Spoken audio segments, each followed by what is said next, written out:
Assalamualaikum warahmatullahi wabarakatuh. Perkenalkan, kami dari kelompok 1 ingin mempresentasikan hasil materi kami yang berjudul penelitian deskriptif kuantitatif. Sebelum masuk ke materi, saya akan memperkenalkan teman-teman saya. Yang pertama, saya sendiri, Chandra, sebagai pemateri pertama. Yang kedua, Nur Uswatun Hasanah sebagai pemateri kedua. Yang ketiga, Putri Ayu Lestari sebagai pemateri ketiga. Yang keempat, Fitriana sebagai pemateri keempat. Dan yang terakhir, Karina Made sebagai pemateri kelima. Nah, langsung saja saya akan memasuki pemateri yang pertama. Materi yang pertama yaitu pengertian penelitian deskriptif kuantitatif. Nah, penelitian kuantitatif adalah penelitian ilmiah yang sistematis terhadap bagian-bagian dan fenomena serta hubungan-hubungannya. Penelitian kuantitatif lebih diarahkan untuk meneguhkan teori. Alur logika penelitian kuantitatif dimulai dari mengkaji teori yang sudah ada, mendefinisikan, melakukan fisikalisasi dan mengukur untuk mengumpulkan data di lapangan. Kemudian menganalisis secara statistik untuk menolak atau menerima kebenaran teori. Kemudian adapun penelitian deskriptif adalah suatu bentuk penelitian yang ditujukan untuk mendeskripsikan fenomena-fenomena yang ada, baik fenomena alamiah maupun fenomena buatan manusia. Adapun menurut Sugiono, pengertian deskriptif adalah metode yang berfungsi untuk mendeskripsikan atau memberi gambaran terhadap objek yang diteliti melalui data atau sampel yang telah terkumpul sebagaimana adanya tanpa melakukan analisis dan membuat kesimpulan yang berlaku umum. Kemudian pada pembahasan kedua saya akan membahas tentang tujuan penelitian deskriptif kuantitatif. Nah, tujuan penelitian deskriptif adalah menggambarkan karakteristik atau perilaku suatu populasi dengan cara yang sistematis dan akurat. Biasanya penelitian deskriptif tidak didesain untuk menguji hipotesis, tetapi lebih pada upaya menyediakan informasi seputar karakter fisik, sosial, perilaku, ekonomi, atau psikologi dari sekelompok orang. Kemudian tujuan penelitian kuantitatif yaitu untuk menjelaskan, meramalkan atau mengira-ngira dan mengontrol kejadian melalui pengumpulan data yang terfokus dari data numerik serta untuk menguji teori melalui proses berpikir deduktif. Nah, itulah tadi materi yang saya sampaikan, materi pertama. Selanjutnya saya serahkan kepada Saudari Nur Uswatun Hasanah untuk memaparkan materi kedua. Baik, terima kasih. Di sini saya akan menjelaskan poin C, yaitu kelebihan dan kekurangan penelitian deskriptif kuantitatif. Yang kita ketahui, tidak ada model penelitian yang cocok untuk semua masalah pendidikan yang ada dipecahkan. Penelitian kuantitatif mempunyai kekuatan digunakan untuk menjawab pertanyaan penelitian yang bersifat hasil dari proses yang dihentikan, namun tidak efektif digunakan dalam penelitian yang mempersoalkan tentang proses yang berjalan, dinamika dan interaksi.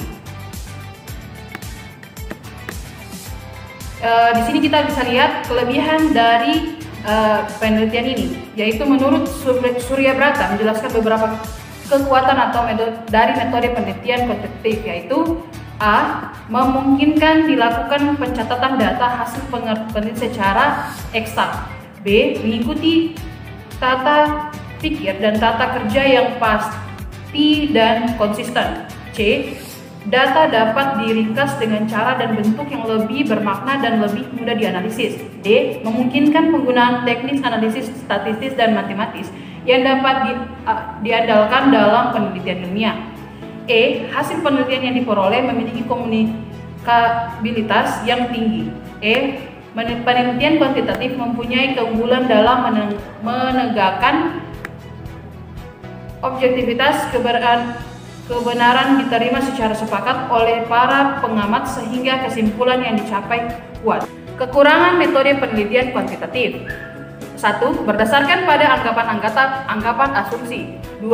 Asumsi tidak sesuai dengan realita yang terjadi atau menyimpang jauh, maka kemampuan tidak dapat dijamin bahkan menyesatkan. 3. Data harus berdistribusi normal dan hanya dapat digunakan untuk menganalisis data. 4. Tidak dapat digunakan untuk menganalisis dengan cuplikan atau sampel yang jumlahnya sedikit. Menurut Savella 2017 menjelaskan bahwa penelitian pendekatan kuantitatif berbeda dengan pendekatan kualitatif. Mereka gagal dalam detail. Tidak dapat disangka bahwa setiap item hanya dapat diperiksa sampai batas tertentu. Hanya menyediakan jenis informasi tertentu yang berlaku untuk semua item. Karena item harus disisipkan ke dalam sejumlah kategori terbatas, perbedaan halus antara item dalam kategori tersebut tidak dapat diatasi. Di sisi lain, pendekatan kuantitatif dapat menjelaskan item dan pola penting sesuai yang tidak dapat dilakukan pendekatan kualitatif. Pendekatan kuantitatif dapat memberikan gambaran luas dalam melindungi penelitian dari generalisasi yang salah. Poin D, ciri-ciri penelitian deskriptif kuantitatif. Menurut Purwanto 2012, pendekatan kuantitatif dalam ilmu psikologi dan pendidikan mempunyai beberapa karakteristik antara lain sebagai berikut. 1. Pengaruh metode penelitian alam. 2. Bersifat behavioristik, mekanistik, empirik. 3. Memberikan perhatian pada hasil atau produk. 4. Tujuan penelitian adalah untuk mendapatkan aturan umum, hukum, atau prinsip yang bersifat umum. 5. Kualitas diubah menjadi kuantitas. 6. Konfirmasi teori. 7. Menjunjung tinggi objektivitas. 8. Desain penelitian yang ketat dan permanen. Itulah tadi yang saya sampaikan, saya kembalikan kepada moderator. Baik, itulah tadi pemateri dari pemateri kedua. Selanjutnya saya alihkan ke pemateri ketiga. Selanjutnya bagian E, proses pengukuran penelitian kuantitatif. Proses pengukuran adalah bagian yang sentral dalam penelitian kuantitatif karena hal ini memberikan hubungan yang fundamental antara pengamatan empiris dan ekspresi matematis dari hubungan-hubungan kuantitatif. Bagian F, analisis penelitian deskriptif kuantitatif. Salah satu metode kuantitatif yang banyak digunakan untuk analisis data adalah dengan menggunakan statistika. Statistika dalam penelitian kuantitatif dikategorikan menjadi dua bagian.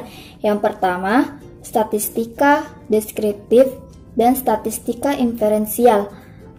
Yang pertama, statistika deskriptif disebut juga dengan analisis sederhana.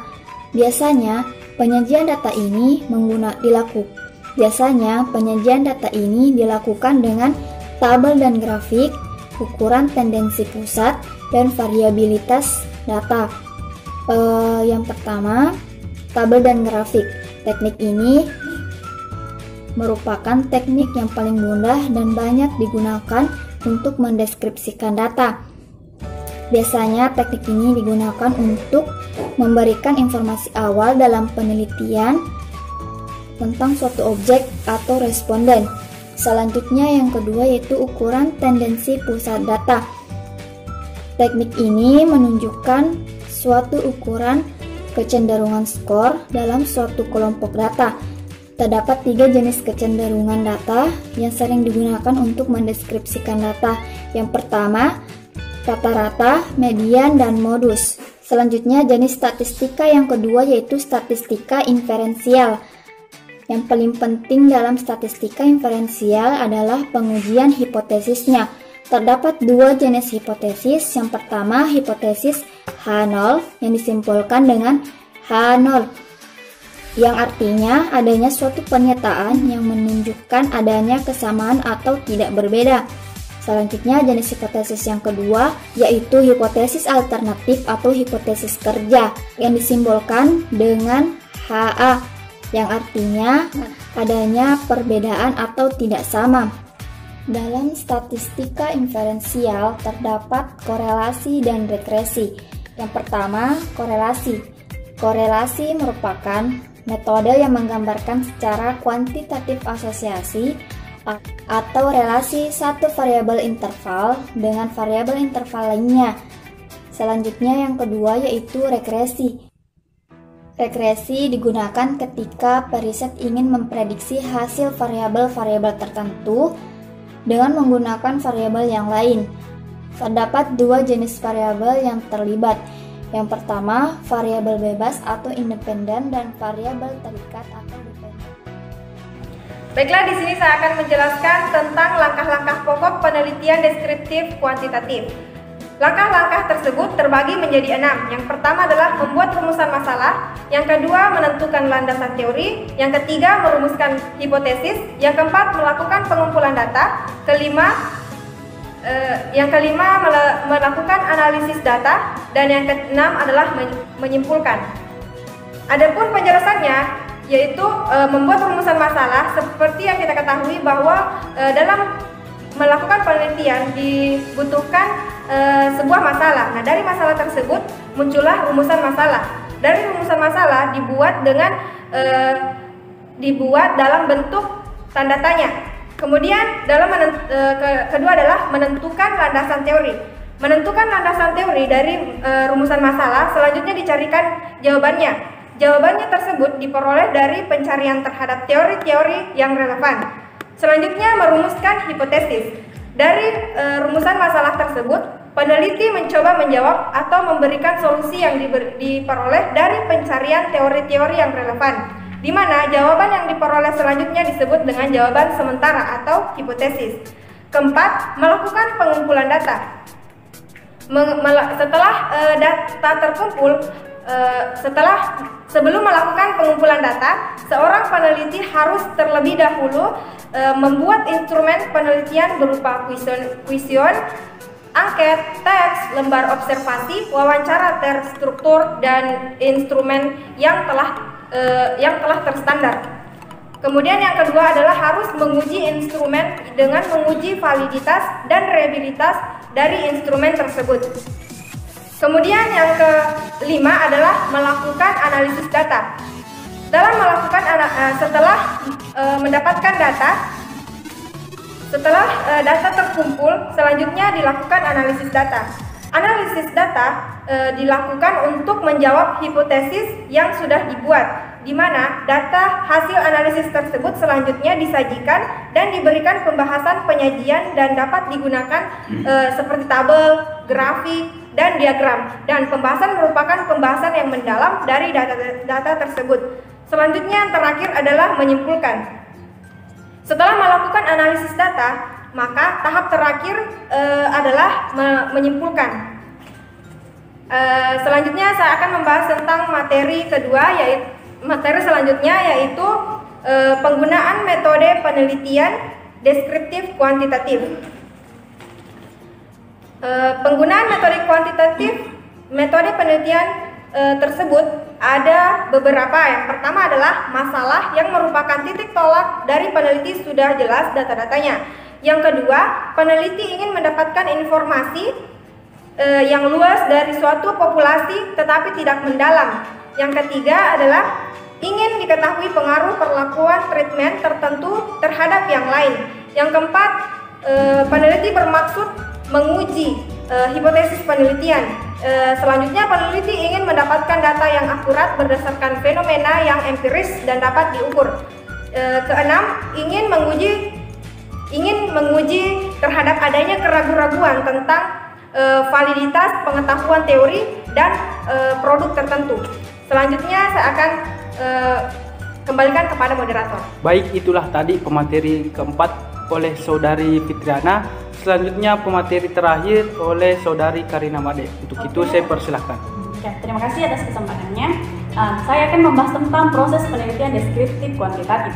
Pada umumnya, statistik terbagi menjadi dua, yaitu statistik deskriptif dan statistik inferensial. Analisis statistik deskriptif biasanya dipergunakan kalau tujuan penelitiannya untuk penjagaan atau pendahuluan, tidak menarik kesimpulan, hanya memberikan gambaran atau deskriptif tentang data yang ada. Analisis statistik inferensial dipergunakan jika penelitian akan memberikan interpretasi mengenai data. Tunggu dulu. Analisis statistik inferensial dipergunakan jika penelitian akan memberikan Analisis statistik inferensial dipergunakan jika penelitian akan memberikan interpretasi mengenai data atau ingin menarik kesimpulan dari data yang dihasilkan. untuk kepentingan analisis data. Bagaimana bentuknya data? Perlu ada prosedurnya. Prosedur yang sering digunakan dalam analisis data sebagai berikut. Pertama, penyusunan data. Hal-hal yang perlu dipertimbangkan dalam penyusunan data yaitu pertama, hanya memasukkan data yang penting dan benar-benar dibutuhkan. Yang kedua, hanya memasukkan data yang bersifat objektif. Dan yang ketiga, memasukkan data yang autentik. Dan yang keempat, perlu dibedakan antara data informasi dengan kesan pribadi responden. Nah, selanjutnya B, pengelolaan data. Kegiatan pengelolaan data terdiri dari 3. Pertama yaitu pengklasifikasian data, yaitu mengelompokkan aneka ragam jawaban itu ke dalam kategori-kategori yang jumlahnya lebih terbatas. Yang kedua, coding, yaitu usaha mengklasifikasikan jawaban-jawaban responden dengan jalan menandai masing-masing kode tertentu. Yang ketiga, tabulasi, yaitu usaha penyajian data, terutama pengelolaan data yang akan menjerumus analisis kuantitatif, biasanya menggunakan tabel, baik tabel distribusi atau frekuensi maupun tabel silang. Berdasarkan data yang diperoleh, penelitian akan menarik kesimpulan menjawab problematik dan hipotesis untuk tujuan penelitian yang diajukan. Jika analisis data dilakukan dengan secara statistik, dari ujian statistik yang telah dilakukan, kemungkinan kesimpulannya sebagai berikut. 1. Hubungan antara variabel-variabel penelitian dan perbedaan antara sampel-sampel yang diteliti yang signifikan atau signifikan.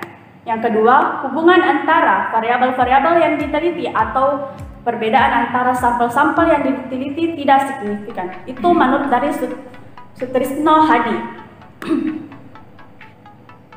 Dalam kemungkinan hasil yang pertama, kemungkinan besar hipotesis alternatifnya diterima atau hipotesis nihil ditolak. Nah, menerima hipotesis alternatif berarti adanya dugaan hubungan atau adanya perbedaan dinyatakan terbukti.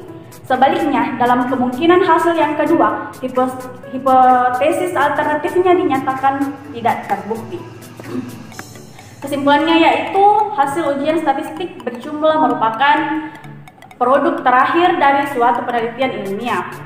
Pembahasan ini menjadi sangat penting jika ternyata hipotesis penelitiannya tidak dapat dibuktikan. Dalam keadaan demikian, penelitian berkewajiban mengkaji kemungkinan sebab-sebab tidak terbuktinya hipotesis. Beberapa sumber tidak terbuktinya hipotesis dapat dicari dari 1. Landasan teori yang digunakan untuk menyusun hipotesis sudah kadaluarsa. Yang kedua, sampel penelitian terlalu kecil. Dan yang ketiga, penelitian tidak diambil secara random. 4. Kurang cermatnya mengeliminasi atau menetralisasi variabel-variabel luar. 5. Instrumen atau metode pengumpulan data tidak sahih dan tidak terandalkan. 6. Rancangan penelitian yang digunakan tidak tepat. 7. Perhitungan-perhitungan dalam analisisnya kurang cermat. 8. Hipotesisnya sendiri yang palsu dan kenyataannya bertentangan dengan hipotesis. Itu menurut dari Sutrisno Hadi. Dalam hubungan dengan kemungkinan tidak terbuktinya hipotesis, perlu dikemukakan bahwa dalam penelitian suatu hipotesis tidak terbukti itu tidak berarti bahwa penelitiannya gagal. Baik, saya kembalikan kepada moderator. Nah, itulah tadi beberapa materi tentang materi kelompok kami. Mohon lebihnya mohon dimaafkan. Sekian dari kelompok kami. Assalamualaikum warahmatullahi wabarakatuh. Waalaikumsalam. Kira saya jawab.